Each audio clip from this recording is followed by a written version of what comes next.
For many people, growing up in a city really means growing up in a neighborhood. Chances are in your neighborhood there was probably a place where people went to hang out or just have a cup of coffee.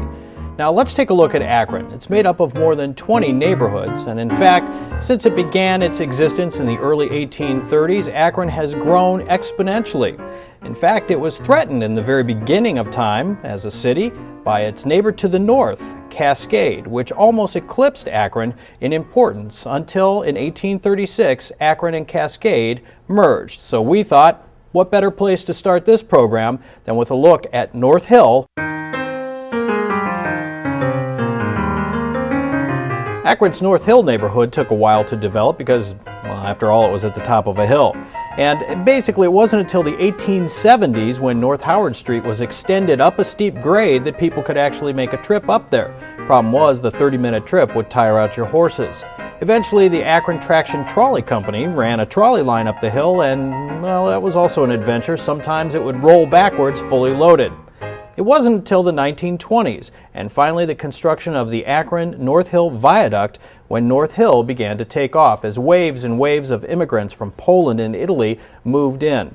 Now, if you drive down the All-America Bridge today, you're going to drive right through the hill and right past our next stop. It's Crest Bakery. What is it about a little yeast mixed into dough and then dropped into some hot oil? That simple recipe is behind the success of local bakers and retail treat behemoths alike. But in every city, it always seems there's one or two places that are special, an off-the-path kind of place where moms and kids can stop after school for a treat. Places that are smaller and are always filled with the sweet smell of sugar. Places where a kid can still get something tasty with just a quarter from Grandma. Scott Bailey started working at Crest Bakery when he was just 18 years old. Now he's half of a team that owns the bakery. In fact, Crest has only had 3 owners since it popped out the first donut back in 1934, and like most bakers, Bailey's day starts in the wee hours of the morning and continues on all day. Our job's not hard, but we work lots of hours. Crest Bakery has been in the same spot on Akron's North Main Street since the 1930s. If you ask people who grew up on Akron's North Hill about their childhood, chances are Crest played a part.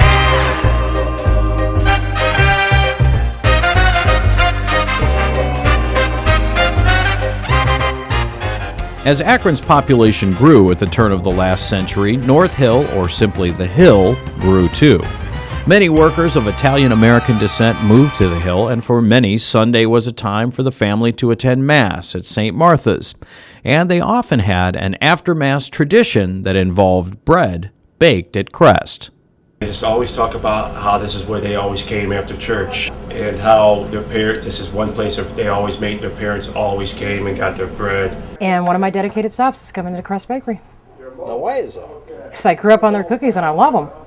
As new retail bakery chains rose and then fell over the past 6 decades, Crest Bakery stood its ground, an Akron institution that even survived a devastating fire in the 1990s to mark another decade of baking. Probably just being proud of the history, the history of Crest Bakery, and that you have to keep it going. This is a place that they can relax and have peace and quiet, and if they need to study, if they need to just relax and forget about some problems for a while, they come in here. Hey, I want to show you something from the 1800s that you probably have driven by 1,000 times. Come on. This is the corner of East Market and East Exchange in a place that you might call Akron, Ohio. But to me, this is Middlebury Town Square, and we're about to meet its oldest inhabitants. Long before there was an Akron, there was Middlebury. Founded in 1807, Middlebury predated Akron, and even though they didn't arrive until well after Middlebury was annexed by Akron, these two have watched over what was Middlebury Town Square since the late 1880s. Chances are you've driven by the fountain thousands of times, since it is located at one of the city's busiest intersections, right next to Fire Station Number 2. People come by who just, they're driven by here on their way to work and they're curious about it and they'll stop. Since the fountain was donated to the city in the 1880s by Akron industrialist David E. Hill, it has stood in the same spot, and it's become part of the annual rites of spring for thousands of motorists who drive past each day. Every fall we take it down so it won't be damaged by the cold weather. We store it in the basement here. In the spring we'll take it back out, refurbish it, paint it, clean it, whatever it needs, and put it back up for the public for the warm months. For nearly a century, the firefighters of Station Number 2 have taken care of the fountain, watching over it even during tough times. In the 1940s, there was an effort by a councilman and one of the local business people to have this park taken out and replaced with a parking lot. But there was a loud outcry from the public. You know, they were concerned about losing the park and the fountain, so that was shelved. Even as recently as 1997, the fountain's future was stormy when it needed some expensive repairs. But fortunately, we had a lieutenant on the job then named Mark Finney, who was very interested in preserving the history and was sympathetic to us in our attempts to do so. And he was somehow able to work with the fire administration and the city administration to come up with funds to refurbish the pool. The fountain itself was sandblasted with, I believe, walnut shells to try to preserve it, and it was painted with some special, I think it was powder coated, to try to make it last as long as possible. This may not seem like an important monument. It's not dedicated to some politician or noble cause. It's a simple fountain with two kids playing in the water. And really, you might ask, why would anyone even care? And you might be surprised by the answer. So people come in, they'll bring their children, but a lot of times we get people who, especially older people, who may have known the fountain when they were children. They come back to visit. Several people that I've personally, met have been from out of town, who used to live here and were, revisiting their childhood memories, and they'd stop by. I can remember walking down to this fire station as a kid. This used to be a little neighborhood here. At a Five and Dime store was here. There's some buildings here. Grocery store, there was a Kroger down at the corner. And my mom didn't drive at that time, and I can remember, and there was 5 kids. All 5 of us walking down here as kids. And this would be a little afternoon trip on a nice day. We would stop by the fire station. They used to have goldfish in the pond there. And we used to come by and look at the goldfish and throw pennies in, and then walk on down to the Five and Dime, down to the Kroger store. Not knowing that was going to be assigned here years later as a fireman.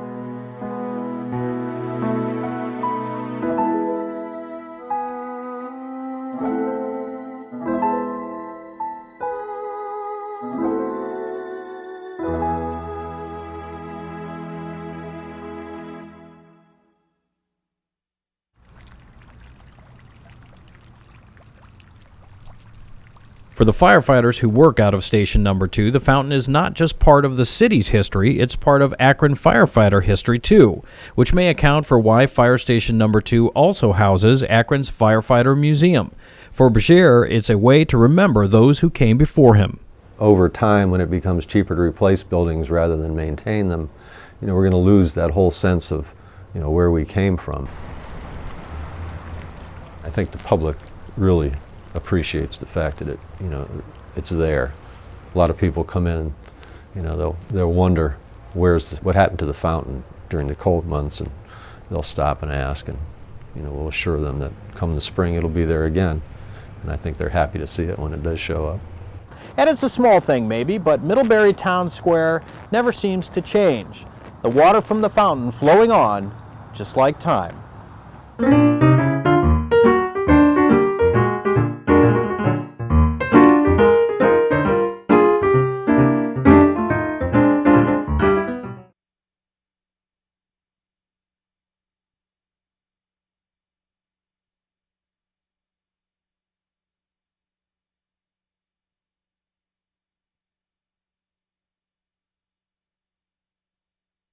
When you drive out to the east side of Akron, you're driving through two of Akron's most unique neighborhoods, Goodyear Heights and Ellet.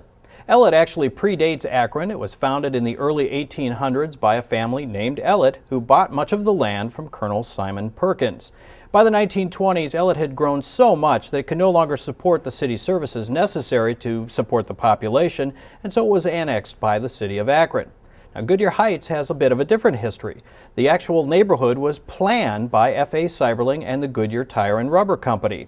Part of the idea was to have houses close enough to the factory so that workers could walk to work in less than 15 minutes. And just so you know, F.A. Seiberling and Goodyear sold the houses at no profit so that families could afford to live nearby their work. Now let's take a look at Ellet and Goodyear Heights.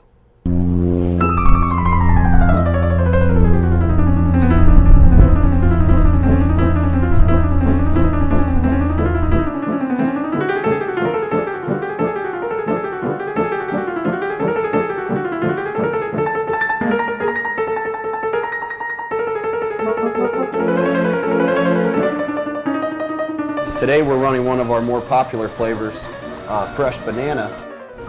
What's your favorite flavor? It's $3.70. Banana. It's your lucky day. Yes, it is.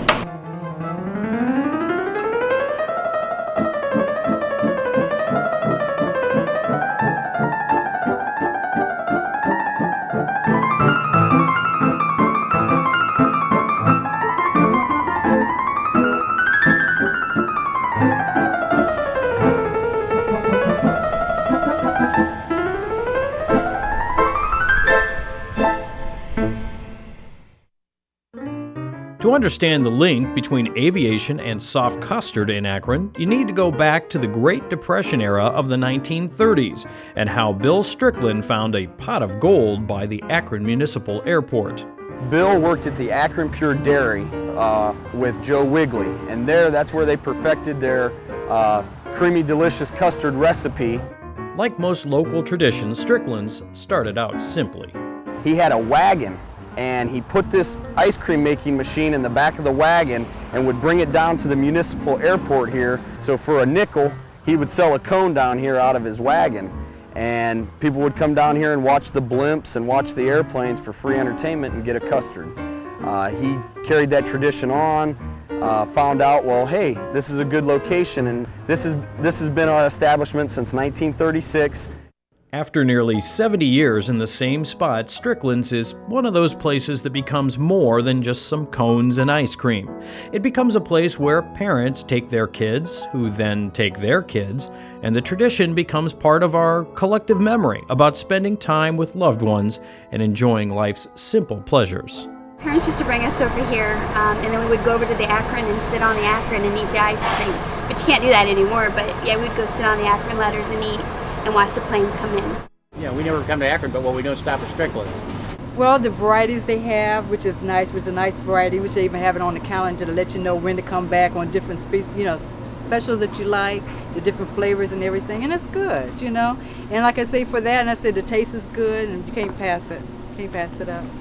You can come here any day at any time and get what you want. Yeah, I want a small watermelon slushie. Small watermelon slushie. Maybe the Akron Airport isn't the hub of blimp activity it used to be, but planes still take to the air there. The hill still says Akron. And Strickland's ice cream? Well, it's still the same. Uncle Bill's original recipe, we still stick to that formula, and we're still using the original machines that were crafted here in the Northeast Ohio area. We haven't changed much. Maybe it might make sense to you to walk over Akron's past, but did you know that every time you walk into the city center, you're stepping over Akron's present? Deep, deep below High Street, hidden in his subterranean refuge, the master of today's Akron creates images for the future. They're right there. And one more. Okay, thank you. For more than 2 decades, Bruce Ford has been the official photographer for the city of Akron. So many pictures of everything and anything that unless it's something that is unusual, I sometimes forget what I've taken pictures of. It's scary. By day, mild-mannered photographer Bruce Ford takes pictures of school kids, the mayor, and even Santa. But secretly, he's plotting the very future of how our residents will see Akron at the turn of the 21st century.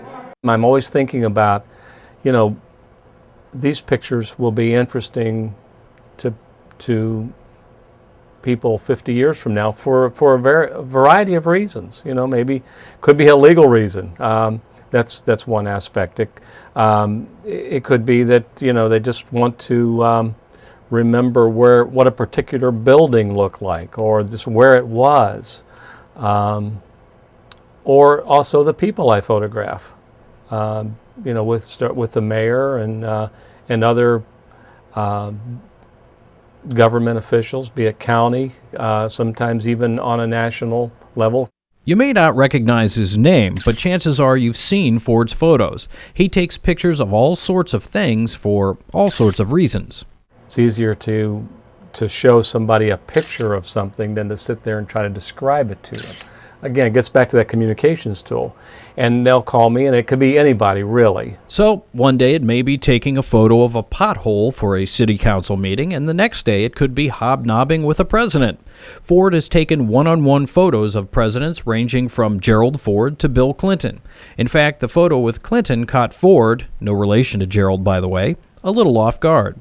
And I'm just in a room by myself with a Secret Service agent, and we're just actually talking about different things. We're waiting for the president and his entourage to come in, and all of a sudden the president comes in by himself. I mean, so it was just the three of us. And, you know, I mean, I don't know, it's not every day you get to meet the president, no matter who it is, but the fact that, you know, you just think that you're just one little person in this big world, and you're standing right there with the President of the United States. And so that was kind of a special moment for me. Ford says the face of the city has changed a lot over the past 20 years, and he should know. He's been there to document a lot of that change. Right before they built Canal Park, the mayor wanted the existing structures documented, what was there, and so that we would have a record of before and after. Again, maybe even for historic purposes. And so I documented that whole construction of that. In that case, I documented the whole construction of Canal Park from before they started till when it was done. And I mean, I still have pictures of it. The improvement that's taken place in that part of the city, actually all parts of the city now, has been very dramatic. But it's not just the city of Akron that's changed during Ford's tenure as photographer. Even the nature of how he does his job has changed. The job has just evolved over the years. It really has evolved, and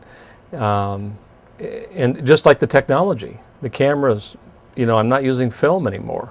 I still have a film camera because you never know, you might need it for something, but you know, I've committed myself to digital technology, and that's been an evolution too. And so, you know, the pictures I take are more immediately accessible. Right there. Technology has really turned me into a kid again. In some ways, I feel like I'm starting over. Not only does Ford take photos that will record Akron's present for future generations, he also produces a variety of publications and calendars, acting as a sort of one-man graphics department for the city, too. One more. But for Ford, every moment of the present is also crowded with thoughts of the future. I always think about things historically, and because I love old photographs. And that's why with John Miller at the Archives office, we have sort of a symbiotic relationship in a way. And sometimes I borrow photographs from him, and once in a while he'll need something from me. Hey, look! It's downtown Akron! And that used to be Polsky's department store. That's another story entirely. Come on. If you grew up in Akron, you might think a lot of your childhood memories are locked up in this building. You'd be wrong. They're not locked up at all. And there aren't just a few memories down here in the basement of what used to be the Polsky building off of South Main Street. There's a ton, literally. That's because the University of Akron's Archival Services is located just below South Main Street. Come on, let's take a look. From genealogy to company history to history of neighborhoods, history of just settlements. For more than 30 years, John Miller has toiled among stacks of boxes and piles of paper as the University of Akron's head archivist. Many people, most people, know what I am. Sometimes I just say I'm a historian or a keeper of old stuff or something like that. Maybe a young John Miller might not have pictured his career as being in a basement surrounded by stacks of tapes, film, books, and paper.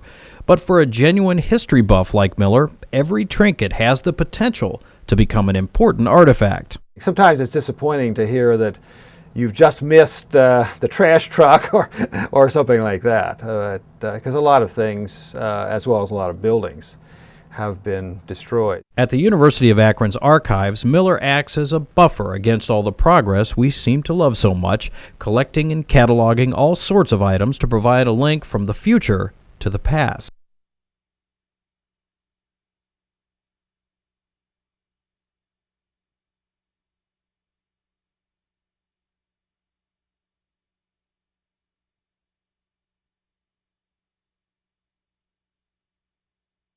Archives sound so stuffy. When you think of archives, you might think of, if you think of it at all very much, you think of the National Archives or some place where you might see the Constitution or you might see the Declaration of Independence, but there really isn't information of great interest to you, when really there's a lot of material that is of interest, not only how the elite live, but also the average Joe or John or Phil might live. The archives houses several important collections related to the history of Summit County, but Miller says most folks who are visiting the archives are doing research on Akron's Big Three. The three, I guess, biggest areas, because of Akron's long-time involvement, would be the canal, lighter than air, and the rubber industry. But it's not all tires, blimps, and boats. Oh no! In fact, the archives recently began working with the Women's History Project to collect and protect information about how women have lived in and contributed to the region. By now, you're probably wondering the same thing I was. Where do you keep all this stuff? In some cases, we microfilm things or put things in digital form and save space, at least to a degree. In many cases, if we don't keep it, it's going to be thrown away, and nobody's going to keep it. So I tend to err on the side of keeping more than I might at times, both at work and at home. But you do need to feel that a lot of things are worth saving. Hi honey, it's Jen. Just calling to see how you're doing. Miller says our past has another enemy now. The way we communicate in the present oftentimes leaves no trace. Things are being generated now that have lots of things are being generated now that have archival value, and some are more difficult to document now just because of the way we live with email and cell phones and things of that sort. It's more difficult than keeping correspondence, because well into the 20th century people tended to sit down and write long and very full letters about what they were doing, and those would be terrific for anybody doing research. Now people tend to pick up a cell phone or put something in their email, and it has much less of a chance of surviving even a short time, let alone a long term. So I guess the main point I would make is that history continues, and be aware of things that are generated now that will continue to be of interest. Miller says sometimes people seem to think archives are the sole province of dusty history professors, but in fact anyone can stop by the University of Akron archives and do a little research. In fact, that's what has kept him collecting and cataloging for more than 3 decades. The joy of seeing people get elated when they find things that they're looking for. Someday Miller will retire, and even though all the papers and tapes will still be there, a big piece of Akron's history will be gone. If it's not of great use immediately, it might be in the long run. So, but it's also interesting to me.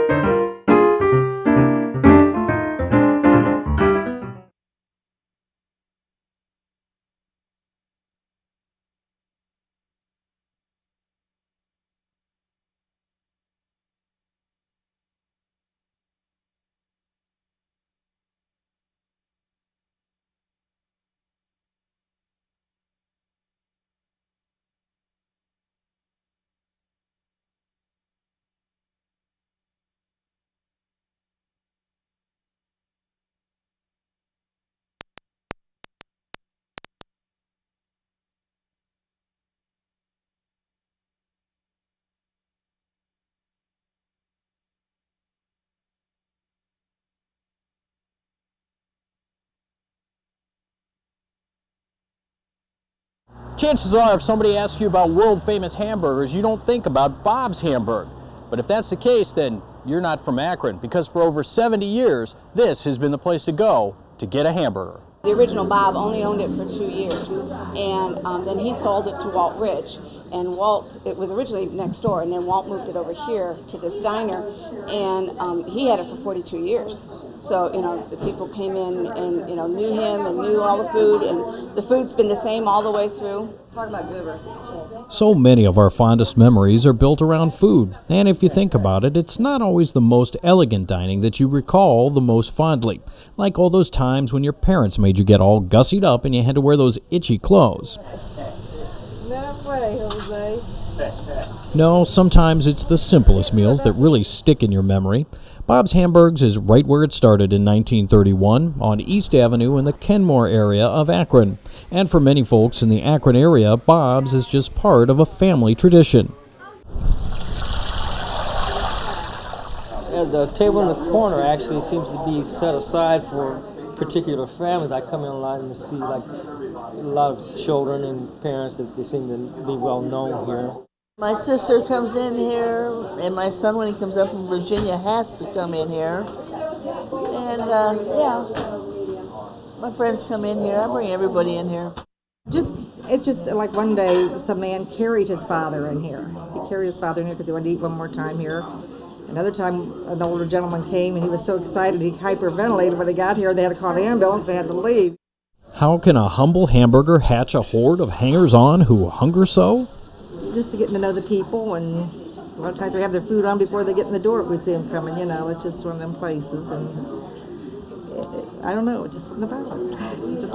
Just like Cheers, I guess, you know. It's a lot like that. As if you don't know.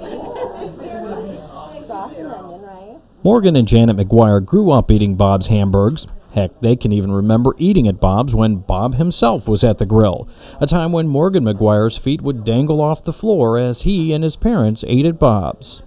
And you're bound to see somebody that you know, and maybe you haven't seen them for a long time, but you see them at Bob's. And that's just the way it's always been. Like many high school kids in the 40s, the hamburger joint was the place where fond memories were made, and Bob's was the place where the McGuires would go when they were old enough to go out on a date. We came here after the dances and after the basketball games. And this was the meeting, and at that time it was a drive-in, and there was a lot of necking went on. Oh yeah. And okay, so now we're married. Well, I guess I'm fishing to find out what happened here. Oh, we used to come here. I still do. That's a gentleman, isn't it? That's right. If you take a good look around at Bob's at first, you might not see the most important product. It's not hamburgers, french fries, or pie. No, Bob's is one of those places where the food isn't the only important ingredient. What is it about Bob's that you like? Barb and the way she cooks. And nobody can cook like her. For most of the past 2 decades, Barb Schlagenhauser's life has centered around the grill at Bob's. She started working there the day her neighbor and former Bob's owner, Walt Rich, died, first filling in as a dishwasher during his funeral. And now, almost 20 years later, she still spends most days around the grill at Bob's. This is like my kitchen, you know. It's my dining room. These people are all my friends and stuff. And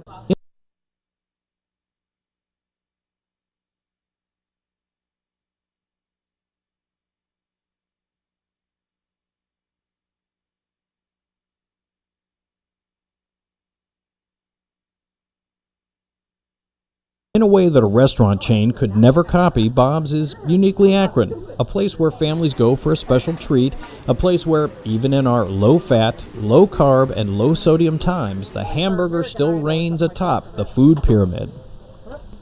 We have people that come here every day. Some people come here twice a day. We have, people that come in here all the time. In fact, we were holding a discussion this morning about the abuse the customers get because they come in and it's just like family. It really is. Where are you grill for? Oh, it's sad. It's sad. I told you it was sad. Get your buns, Molly. they come for the food, to be harassed, or to harass. That's what we say. That's what we say above. And they're all so excited when they come back and see that really it hasn't changed that much, and the grill's the same, and it's a lot just like it was, and that makes people happy. They don't like a lot of change here, and so we try to keep it up, but yet keep the ambiance of Bob's. As we head out now to the west side of Akron, one of the first neighborhoods we'll drive through is Highland Square. Now, unlike Firestone Park and Goodyear Heights, Highland Square is known for the variation in the types of houses that are there. Whereas Goodyear Heights, for example, had only 4 or 5 basic designs for homes, Highland Square is the place where the wealthy moved in the early 1900s to get out of the city. And as a result, it's filled with a variation of beautiful woodwork and ornate features that aren't found in homes throughout other parts of the city. Now, you might say to yourself, well, too bad I didn't get a chance to live during that era. It's okay. You can find out what it was like to live like a rubber baron by visiting the O'Neill House, where you can spend the night in the home of one of Akron's great rubber magnates. It may be 2004 on the calendar, but you can make it 1924 if you make a stop at Akron's O'Neill House. The 1920 Tudor mansion was once home to rubber industry magnate William O'Neill, but former schoolteacher Gail Johnson has turned it into a bed and breakfast. The house was built in 1923 for William and Grace O'Neill, and the O'Neill family lived here until 1971. They had 6 children, 5 boys and a girl, who all grew up here. And it has 19 rooms plus 9.5 bathrooms, a full basement, and a 3-car garage. For Johnson, the castle is also her home, but she doesn't have a phalanx of butlers scurrying quietly about.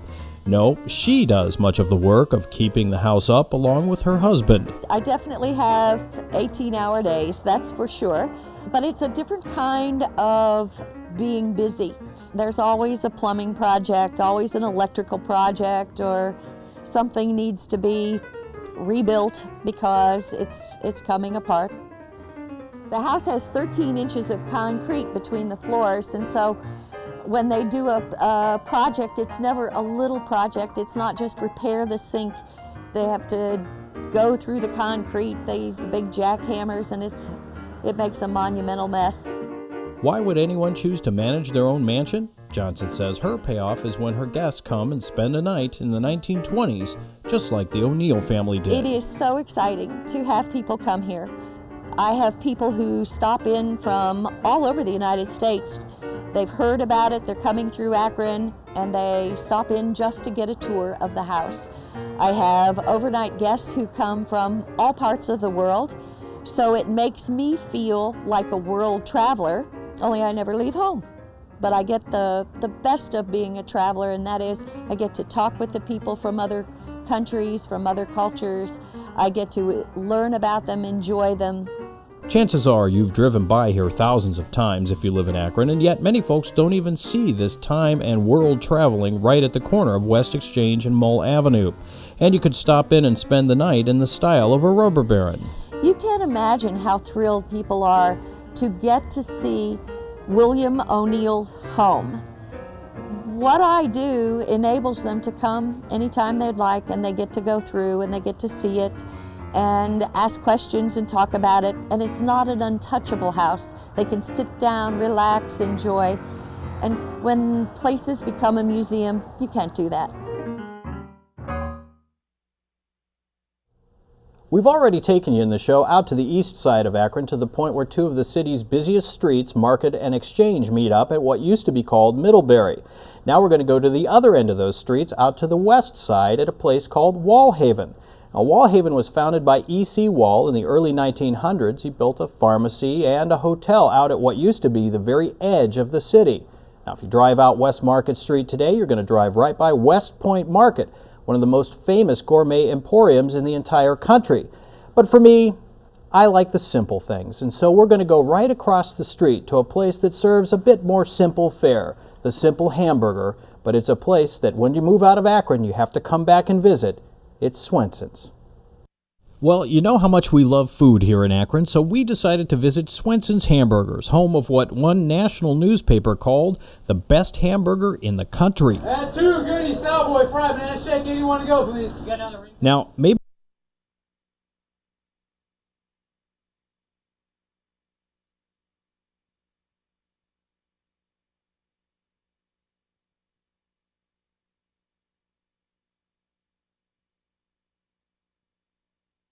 A lot of places can claim to have a good hamburger, but there's another part to Swenson's success.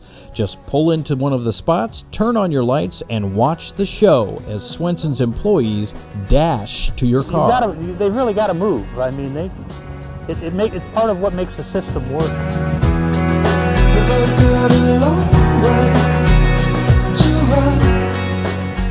How many miles do you think you run in a typical shift? I don't know, 20, 30, something like that, maybe more. I've never kept track.